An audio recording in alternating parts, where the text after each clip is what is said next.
climate scientists have no First Amendment protection, none. They're not free to speak out anyway. Now, as I've mentioned in the past, there's a federal gag order. I want all your listeners to consider that. There's a federal gag order on all National Weather Service and all NOAA employees. I mean, how much more obvious is the situation? They're trying to plug leaks in the ship. And we have environmental scientists being fired all over. Canada's let go a huge number of their scientists. Australia has just fired 450 of their frontline environmental scientists. Why? Because they want to cover up what's happening in any way they can. And again, they're simply trying to obscure the severity of what's unfolding from the public as long as possible. So I would argue this again. If we don't take care of what's happening in our environment, in our skies right now, nothing else is going to matter. All these financial plans that people have and all their future aspirations won't mean anything soon.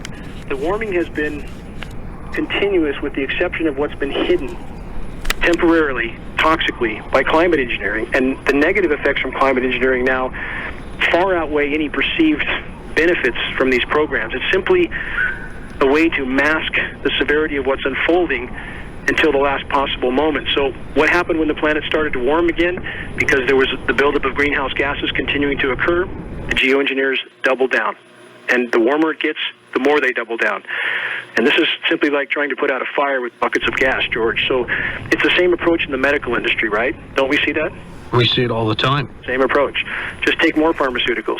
If the ones you're taking aren't working, you need to take more. And now we're talking about on a planetary scale. So 1945 is when the programs appeared to have been deployed in earnest, and it shows up immediately on global temperature records. How did you get involved with this, Dane? Never wanted this battle. I'm not political. I state that often. And I've never been any sort of an activist. But when I built my home in the Pacific Northwest expecting to find clean air, a fully off-grid home, I'm on wind, solar, and hydro.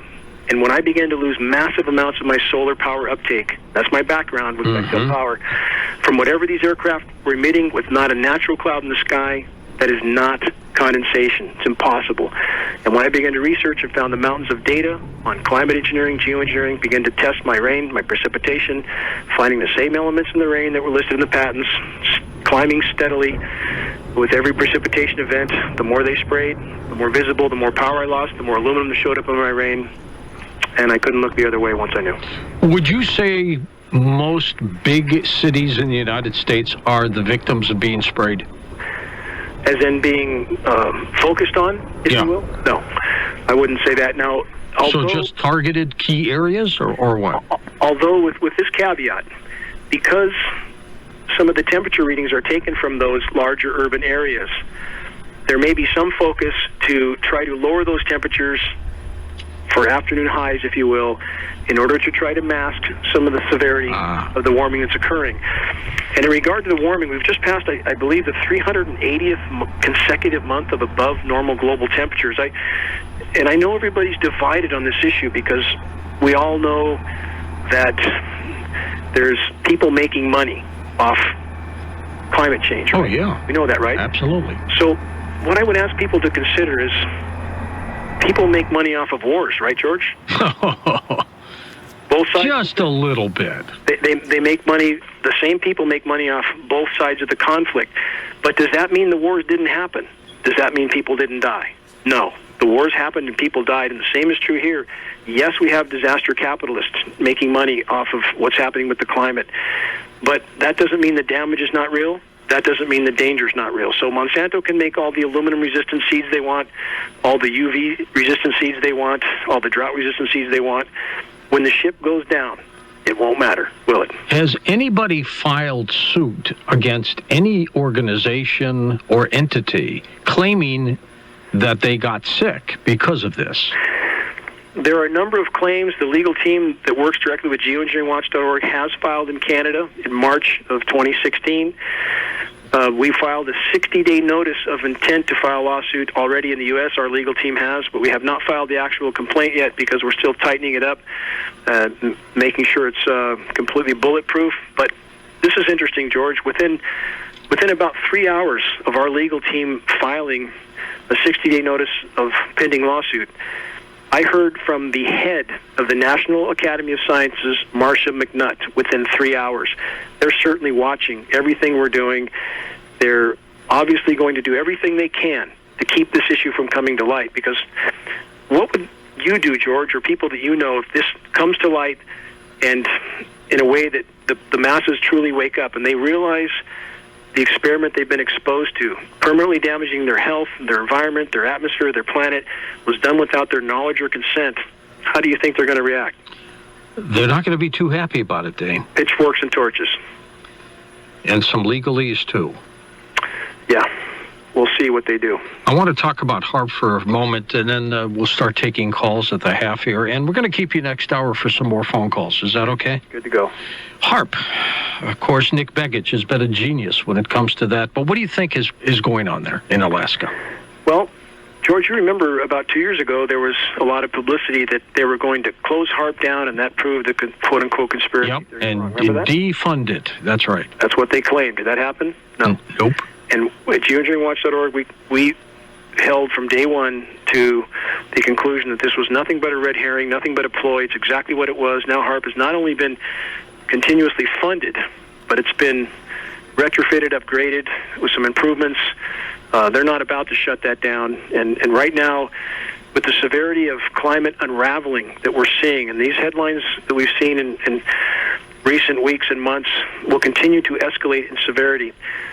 We have a climate system that's coming apart. We have a power structure that's unimaginably desperate. And George, as some of your show alluded to before we got on the air with the climate engineering, the push for World War III, that's the final card the power structure has to play when they have no other options, when the planetary implosion manifests to the degree that the economic escalations, which your show also talked about, the 21,000 record mark, they can artificially inflate the stock market all they want. When the biosphere implodes, that's the end of the line.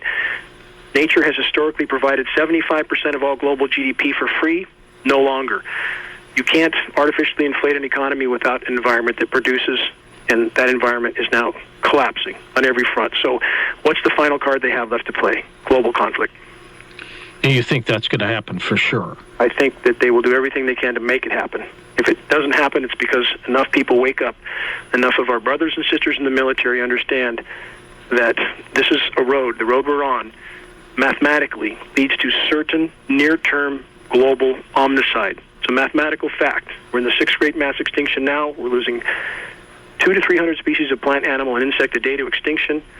2/3 of all life forms that existed on the planet before the dawn of civilization are expected to be extinct by 2020. We're there. It's not off on the horizon somewhere. It's here now. And the only reason shelves in the U.S. are stocked up, George, and your listeners can look this up as well, the U.S. is importing tens of billions of dollars worth of food from abroad. Tens of billions of dollars to keep our shelves stocked, to keep the populations pacified until the last possible moment. These are scary times if these things happen, Dane. Only asking people to investigate, not asking to believe me. Yeah, but you believe it. No, it's not a matter of what I believe. I'm simply looking at statistical data from credible frontline sources, and I'm asking people to use their sense of reason and do some real investigation and not think just because McDonald's is selling Big Macs and Walmart's open that everything's fine. Why don't they stop? Well, if they were to stop, I'm not blaming everything on climate engineering. Understand that there's countless sources of anthropogenic damage to the planet, George. We've cut down or destroyed over 3 trillion trees. Colorado right now just published statistics. Nearly 1 billion trees dead in Colorado, but we've lost 3.4 trillion trees since the dawn of civilization. So we've cut down the trees, we've paved the planet, we've poisoned the oceans, we've done a lot of damage. We've not been good